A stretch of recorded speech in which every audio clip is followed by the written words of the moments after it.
नमस्कार, मैं श्यामगिरी। आप देख रहे हैं टीएफडी इंडिया न्यूज़ 24। टीएफडी इंडिया न्यूज़ 24 में आप सभी दर्शकों का स्वागत है। प्रधानमंत्री मोदी 2014 के बाद जब से प्रधानमंत्री बने हैं, 14 में तो ठीक थे, 15 में भी ठीक थे, 16 में भी ठीक थे, 17 के बाद जो बोल बदले उनके, वह इस हद तक पहुंच गए कि उन्हें न कानून का ध्यान है, न संविधान का ध्यान है, न लोक। अमित शाह हो, चाहे प्रधानमंत्री मोदी हो, चाहे भारतीय जनता पार्टी, चाहे प्रधानमंत्री मोदी हो, चाहे भारतीय जनता पार्टी का कोई नेता हो, चाहे भले ही क्यों ना स्पीकर ओम बिरला हो, उन्हें किसी भी बात का और किसी भी चीज का कोई परवाह नहीं। बस दो, जो भी बोलना, हर चीज का इस्तेमाल कर लो, विपक्ष को खत्म कर दो। ऐसी भी कोई सरकार होती है? लेकिन है, आपके आंखों के सामने दिखाता भी है। ऐसे में प्रधानमंत्री नरेंद्र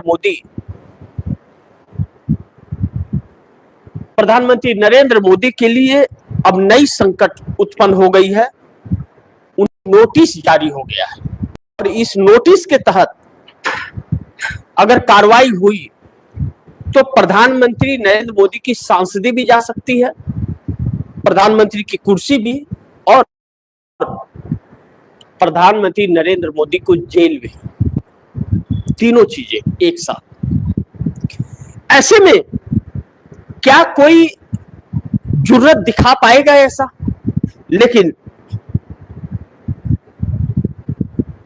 केसी वेणुगोपाल जो कांग्रेस के सेक्रेटरी हैं, उन्होंने स्पीकर ओम बिरला को भेज दिया है, क्योंकि नरेंद्र मोदी ने जो महिला आरक्षण बिल के आड़ में डिलिमिटेशन बिल लाए थे, जो संविधान संशोधन के लिए, उस पर भारतीय जनता पार्टी ने किस तरह से आक्रामक हुई, इसको लेकर के सरकारी टीवी चैनलों का, रेडियो, एफएम, इन सभी चीजों का इस्तेमाल किया गया और इस्तेमाल करके सिर्फ इस देश को भड़काने का, राष्ट्र के नाम संबोधन में देश को भड़काया।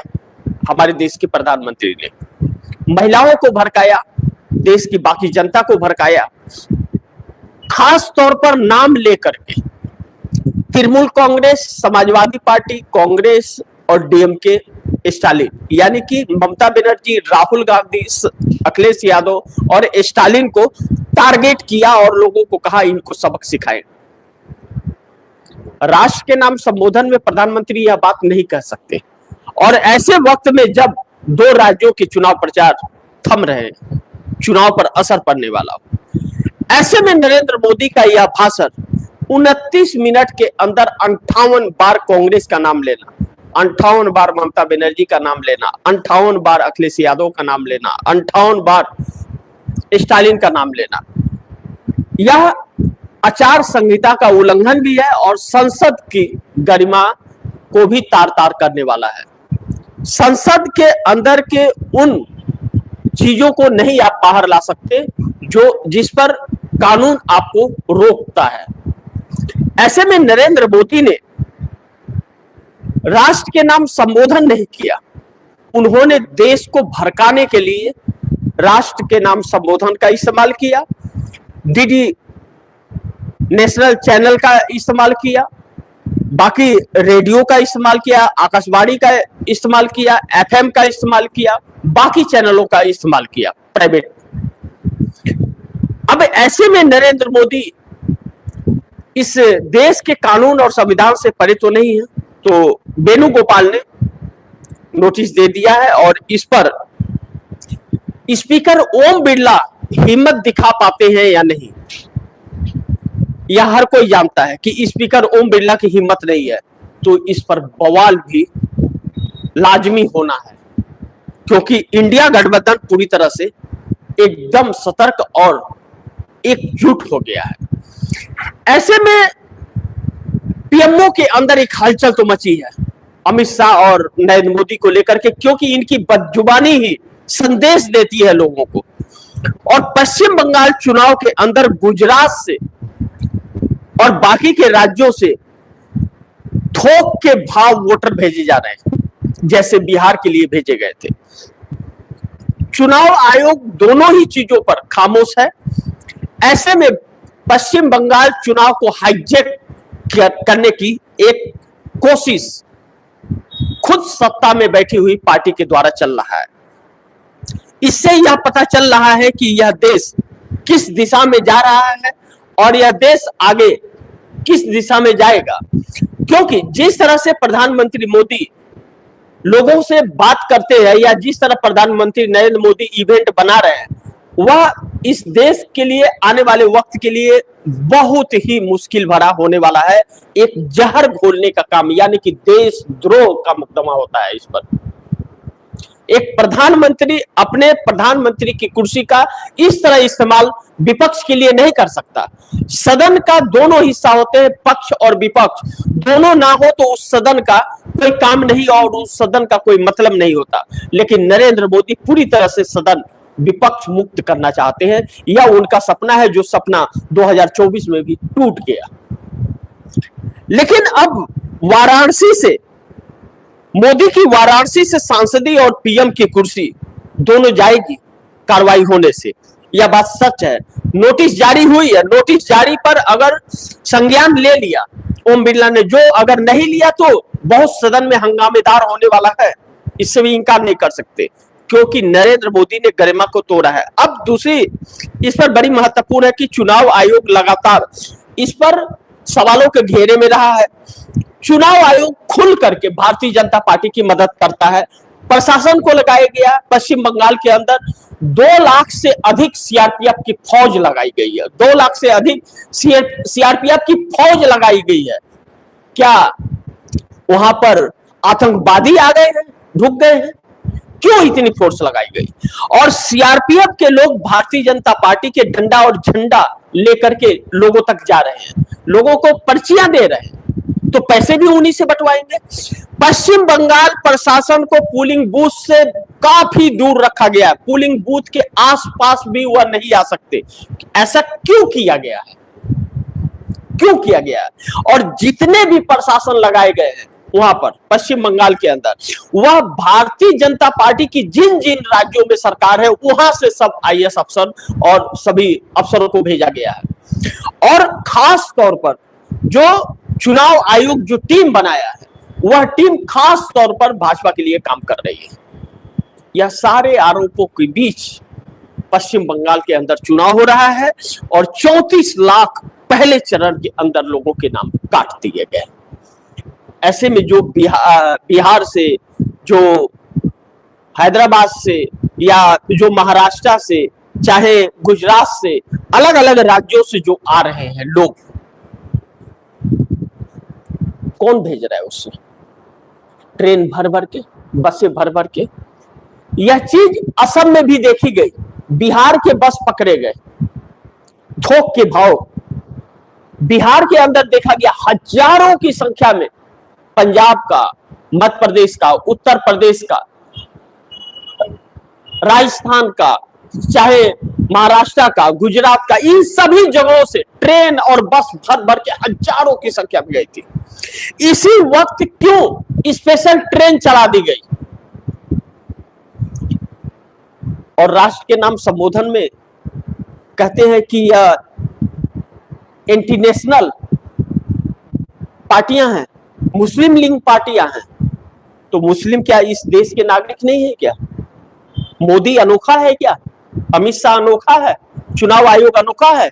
न्यायपालिका में बैठ करके नाइंसाफी करने वाले जज क्या अनोखे हैं? जो सरकार इस देश को विकास की राह पर ठेलने के लिए, विकास की राह पर ले जाने के लिए आई थी, जो सरकार 2 करोड़ लोगों को रोजगार देने के लिए आई थी, जो सरकार अच्छे दिन के वादे कर रही थी और स्विस बैंक से वह काला धन लाने की बात कर रही थी, करोड़ों रोजगार देने के बदले करोड़ों रोजगार छीन लिया। जिस काला धन को लाने की बात कर रही थी वह 4 गुना काला धन बढ़ गया। जिस देश को तीसरी अर्थव्यवस्था बनाने की बात कर रही थी, चौथे नंबर से 6ठे नंबर पर आ गया। जो 35 रुपए लीटर पेट्रोल बांटने की बात कर रहे थे वह 30 रुपए लीटर पर पेट्रोल के दाम बढ़ाने जा रहे हैं। किन बातों पर भरोसा किया जाए, और सब के सब एक साथ मिल गए हैं। यह इस देश के लिए बहुत घातक है। नरेंद्र मोदी वाराणसी को भी नहीं छोड़ा इन्होंने। जिस क्षेत्र के लोगों ने इन्हें सांसद बनाया, उन्हें भी धोखा दिया। यही वजह रहा कि 24 चुनाव जीत कर जाने के बाद उनके गाड़ी पर चप्पल पहली बार चला वाराणसी के अंदर। वाराणसी के अंदर कॉरिडोर के नाम पर लोगों की जमीनें छीन ली गई और उन्हें मुआवजा तक नहीं दिया गया, और मुआवजा मांगने पर उन्हें प्रताड़ित किया गया। जिस महिला नारी बंधन का बात करते हैं, महिला आरक्षण की बात करते हैं, उन्हीं महिलाओं को भेड़ियों की तरह नोचते हैं भारतीय जनता पार्टी के नेता। कई सारे इसको लेकर के उदाहरण और खबरें आप दर्शकों के बीच होगा, लेकिन उसी को लेकर के जिस तरह से यह प्री प्लान था प्रधानमंत्री मोदी का, राष्ट्र के नाम संबोधन भी और यह सड़कों पर उतरना भी। लेकिन मणिपुर आज भी जल रहा है, लोग चीख और चिल्ला रहे हैं, वहां पर भी भारतीय जनता पार्टी की सरकार है। क्यों नहीं कोई गोदी मीडिया का अखबार या टीवी चैनल दिखाता है इसे? क्या वह महिलाएं महिला नहीं है? और उन महिलाओं को लानत है, वैसी महिलाओं को जो सड़कों पर आकर के और भारतीय जनता पार्टी के कहने पर जो प्रदर्शन कर रही है, झूठी अफवाहें उड़ा रही है। वह महिला क्या मणिपुर की महिलाओं को देख रही है कि वह किस हालात में 3 साल से है? नरेंद्र मोदी को सिर्फ सत्ता चाहिए, क्योंकि यह व्यक्ति बहुत ही एक जो गुनाहों का एक लंबी फेरिस्ट जो इन्हीं के लोग कहते हुए नजर आते हैं, और जो आरोप लग रहा है, वह नरेंद्र मोदी जानते हैं कि जिस दिन कुर्सी गई उस दिन पूरी आखिरी सांस भी जेलों के अंदर होगी। हर संभव प्रयास किया जा रहा है एक संविधान के पीछे छिप करके, जो उसी संविधान को नहीं मानते। लेकिन लोकसभा के अंदर इतनी तिलमिलाने की बातें इसलिए हैं क्योंकि जो बिल यह पास कराना चाहते थे उससे यह संविधान भी बदल सकते थे, और उसके बाद कुछ भी कर सकते थे, देश पर राज कर सकते थे सालों साल। लेकिन विपक्ष की एकजुटता ने, शुक्र है जो विपक्ष बटा हुआ था, जिस विपक्ष के वजह से नरेंद्र मोदी सत्ता में बैठे हुए थे, वही ममता बनर्जी पर्दे के पीछे से इस सरकार को सपोर्ट करती थी। लेकिन वह ममता बनर्जी आज मैदान में उतरने को मजबूर हुई। क्यों? क्योंकि उनके साथ फिर इस सरकार ने धोखा किया, मोदी ने धोखा किया। यह किसी को नहीं छोड़ते, और जब खुद के घर पर शीशे फूटे, पत्थर पड़े, तब अकल ठिकाने आई। यही विपक्ष पहले कहता था, हारना अगर सीखना है तो कांग्रेस से सीखो। राहुल गांधी ने वोट चोरी को लेकर के अलग अलग तरह के उदाहरण दिए और सबूत रखे, लेकिन हर किसी को उसी दौर से गुजरना पड़ा, और आज पूरा विपक्ष एक है। और एकजुट होने की वजह से पार्लियामेंट के अंदर नरेंद्र मोदी अपने मकसद में कामयाब नहीं हुए, और उनका आखिरी सपना टूट गया। 100 साल का आरएसएस का सपना जो था संविधान बदलने का और देश पर कब्जा करने का, वह सपना टूट गया डिलिमिटेशन बिल गिरने से। वरना एनडीए गठबंधन के लोगों में कोई कमी नहीं छोड़ी थी पास कराने के लिए, लेकिन यह प्री प्लान था। वह जानते थे कि विपक्ष साथ नहीं देगा डिलिमिटेशन के नाम पर, तभी भी महिला आरक्षण के पीछे छिप करके डिलिमिटेशन लाया गया। डिलिमिटेशन भी 16 तारीख को, 16 अप्रैल को ही रातों रात नोटिफिकेशन जारी कर दिया गया था, तो फिर डिलिमिटेशन बिल गिर गया। और ऐसे में महिला आरक्षण का फिर क्या मतलब, क्या चीज का प्रदर्शन? जो बिल 2023 में सर्वसम्मति से पास हुआ था, उसी रात वह पोस्टर बैनर कहां से आ गए? जैसे बिल गिरा और बाहर भारतीय जनता पार्टी की महिलाएं जो कर रही थी प्रदर्शन। यह बिल, महिला आरक्षण बिल, वाकई महिलाओं के लिए है ही नहीं। क्या किसी महिला ने मांगा था? सिर्फ नेताओं के, महिलाओं के अलावा किसी ने मांगा था क्या? किसी गांव के महिला ने मांगा था? किसी जिले के महिला ने मांगा था? कहा था कि हमें आरक्षण चाहिए? उसकी इज्जत तो आप कर नहीं पाते, उसे भेड़िए की तरह नोचते हो और आरक्षण देने की बात करते हो। 543 सीटों में क्यों नहीं 35% आरक्षण दे दिया जाता? वह नहीं देंगे। या किसी भी कीमत पर नहीं देंगे, क्योंकि हकीकत यह है ये देना ही नहीं चाहते। लेकिन अब उल्टा पड़ गया और इसको लेकर के जो राष्ट्र के नाम संबोधन करके सरकारी चैनलों का इस्तेमाल किया गया और देश को भड़काने का यह देशद्रोह है। उल्लंघन किया है इन्होंने चुनाव आयोग के आचार संहिता का भी और संविधान के कानून का भी। ऐसे में वेणुगोपाल ने नोटिस जारी किया है इंडिया गठबंधन की तरफ से स्पीकर ओम बिरला को। अब स्पीकर ओम बिरला ने अगर इस पर संज्ञान लिया, जो कानूनन संज्ञान लेना चाहिए, तो फिर नरेंद्र मोदी की वाराणसी से सांसदी और पीएम की कुर्सी दोनों जाएगी और जेल भी होगा। लेकिन हर किसी को पता है स्पीकर ओम बिरला में इतनी हिम्मत नहीं है, तो विरोध का सामना पूरे सत्र में, आने वाले सत्र में पार्लियामेंट के, नरेंद्र मोदी और स्पीकर को करना पड़ेगा। यह बात सत्य है, इस बात से इनकार नहीं किया जा सकता। आने वाला वक्त नरेंद्र मोदी के लिए बहुत चुनौती होने वाला है और पश्चिम बंगाल चुनाव जीतने के लिए, तमिलनाडु में अपना वोट शेयर बढ़ाने के लिए यह सारे काम किए गए। अब ऐसे में पश्चिम बंगाल चुनाव का मतदान 23 तारीख को जब होगा तो क्या होता है यह देखना बड़ी महत्वपूर्ण होगा। और इसके बावजूद अगर ममता बनर्जी चुनाव जीत गई तो नरेंद्र मोदी बिल में छिपने के लायक भी नहीं बचेंगे। और एक चीज बताओ, इस वक्त इंडिया गठबंधन एक है, कांग्रेस ने भी चुनाव प्रचार मजबूत करने से कदम पीछे खींच लिया और ममता बनर्जी को सपोर्ट कर दिया। ऐसे में भारतीय जनता पार्टी का खेल खराब होता हुआ नजर आ रहा है। बाकी आप दर्शकों की क्या राय है, क्या सुझाव है, कमेंट बॉक्स में जरूर दीजिएगा।